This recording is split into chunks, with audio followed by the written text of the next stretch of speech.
বাঙালি খানায় সবাইকে স্বাগত জানাই। আপনারা তো অনেকভাবে শীতের সবজি রান্না করে খেয়েছেন। একবার আমার মতন করে সহজ পদ্ধতিতে আপনিও শিখে নিতে পারবেন ছোট ছোট টিপস সহ। এতটাই সুস্বাদু খেতে, আপনি একবার রান্না করলে বারবার রান্না করবেন। তবে আমি আজকে এখানে এত তেল মশলা কম দিয়ে কিভাবে শীতের সবজি রান্না করলাম, চলুন সেটা একবার দেখে নেওয়া যাক ভিডিওর মাধ্যমে। বাঙালি রান্না ঘরোয়া উপকরণ দিয়ে। আপনাদের যদি রান্নাগুলো পছন্দ হয় তাহলে চ্যানেলটি সাবস্ক্রাইব করে দিয়ে পাশে থাকবেন, পাশে থাকা বেলটি বাজিয়ে দেবেন, নইলে নিত্য নতুন রান্নার নোটিফিকেশন পাবেন না। আমি এখানে আগের থেকে বেশ কিছুটা শীতের সবজি রেখেছি। আলু, বেগুন, সিম, লাউ, মূলো, গাজর, একটা টমেটো। এই পর্যায়ে সবজিগুলোকে কেটে ধুয়ে পরিষ্কার করে রেখেছি। আমি সবজিগুলো বেশ ছোট ছোট টুকরো করে কেটে নিয়েছি। আপনারা আপনাদের পছন্দ মতন সবজিগুলো কেটে নিতে পারেন। একটা কড়াইতে বেশ কিছুটা সাদা তেল অ্যাড করব। ফোড়নে রেখেছি 5 ফোড়ন। ফোড়ন থেকে সুগন্ধ বেরোলে একটা তেজপাতা, একটা শুকনো লঙ্কা অ্যাড করব। ফোড়ন হওয়ার জন্য 30 সেকেন্ড সময় দিতে হবে। এই পর্যায়ে কেটে রাখা সম্পূর্ণ সবজিগুলো অ্যাড করব। বেগুন আর টমেটো কিন্তু এই পর্যায়ে অ্যাড করব না।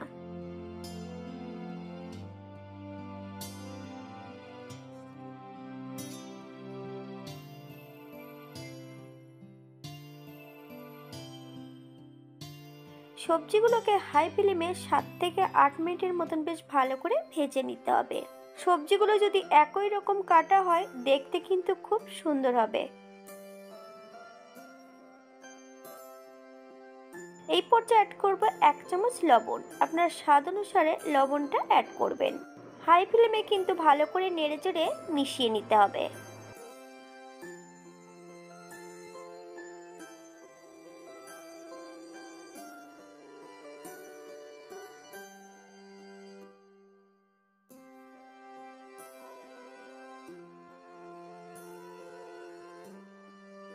এই পর্যায়ে অ্যাড করব সম্পূর্ণ টমেটোটা আর 2টো কাঁচা লঙ্কা। আপনারা যদি পছন্দ করেন তাহলে লঙ্কার পরিমাণটা বাড়িয়ে দিতে পারেন।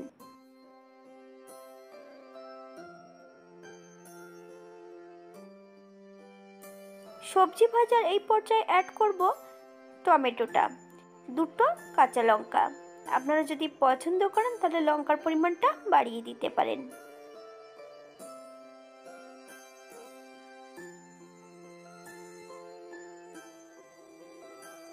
মিডিয়াম আঁচে 8 থেকে 10 মিনিটের জন্য ঢাকা দিয়ে রেখে দেব, যাতে সবজিগুলো সেদ্ধ হয়ে যায়।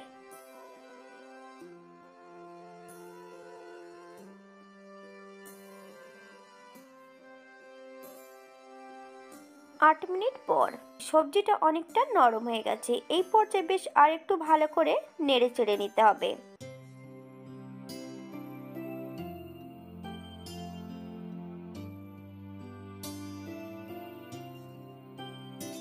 এই পর্যায়ে অ্যাড করব বেশ কিছুটা পালং শাক। আগের থেকে শাকগুলোকে আমি বেশ বড় বড় টুকরো করে কেটে রেখেছি। পরিষ্কার জল দিয়ে 4 থেকে 5 বারের মতন শাকগুলোকে ধুয়ে নিতে হবে।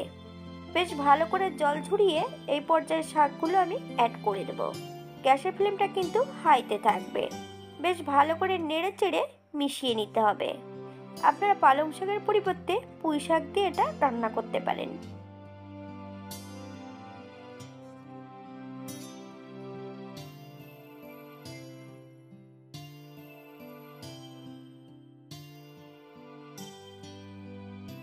উল্টিয়ে পাল্টিয়ে বেশ ভালো করে নেড়েচেড়ে পালং শাক দিয়ে সবজি দিয়ে মিশিয়ে নিতে হবে। এই রান্নাটাই কিন্তু কোনো জলের ব্যবহার হবে না। সবজি যতক্ষণ সেদ্ধ না হচ্ছে ততক্ষণ কিন্তু হলুদ গুঁড়োটা অ্যাড করব না। আবারও 7 থেকে 8 মিনিটের জন্য মিডিয়াম আঁচে ঢাকা দিয়ে রেখে দেব।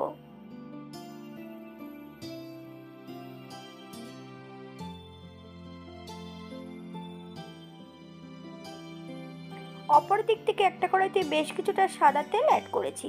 তেল গরম হয়ে গেলে বেশ কিছুটা বিউলির ডালের বড়ি ভেজে নেব। একই তেলে আগের থেকে নুন হলুদ লাগিয়ে রাখা বেগুনগুলো আমি ভেজে নেব।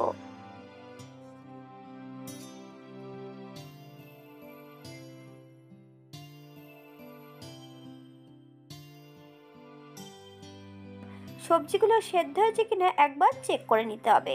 এই পর্যায়ে অ্যাড করব 1 চামচ হলুদ গুঁড়ো, আপনারা যদি কাশ্মীরি লঙ্কার গুঁড়ো পছন্দ করেন তাহলে এই পর্যায়ে অ্যাড করতে পারেন 1 চামচের বেশি একটু আদা বাটা। আপনারা আদাটা গ্রেট করেও অ্যাড করতে পারেন। বেশ ভালো করে নেড়ে চেড়ে মিশিয়ে দিতে হবে।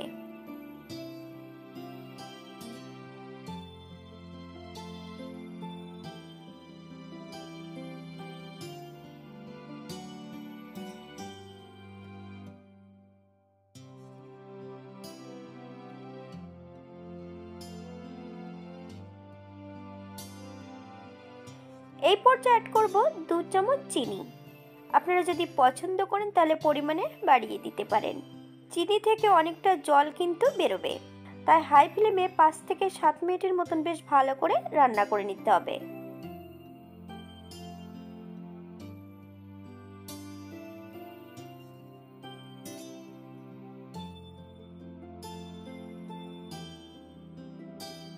আপনারা একবার স্ক্রিনের দিকে ফলো করবেন।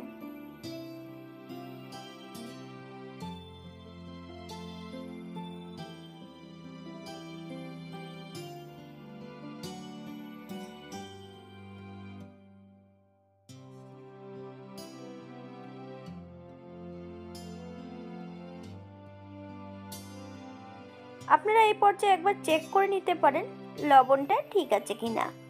এই পর্যায়ে অ্যাড করব বিউলির ডালের বড়িগুলো, বেশ গুঁড়ো করে অ্যাড করব সম্পূর্ণ বেগুন ভাজাগুলো। বেশ হালকা হাতে নেড়ে চেড়ে ভালো করে মিশিয়ে দিতে হবে। আমি গ্যাসের ফ্লেমটা কিন্তু মিডিয়ামে রেখেছি।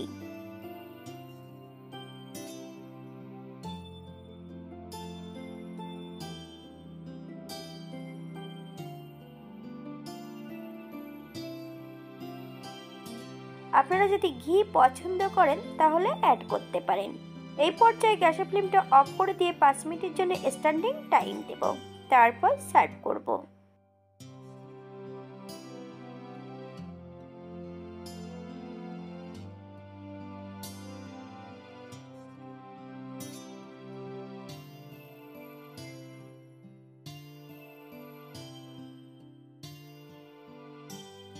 এটা দেখতে যেমন ভারী সুন্দর হয়েছে, এটা খিচুড়ি অথবা রুটি পরোটা সব কিছুর সঙ্গে অসম্ভব ভালো লাগবে।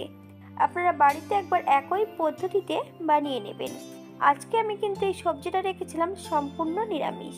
আপনারা যে কোনো নিরামিষের দিন এটা রান্না করতে পারেন। আপনারা যদি কেউ পেঁয়াজ রসুন পছন্দ করেন তাহলে অ্যাড করতে পারেন।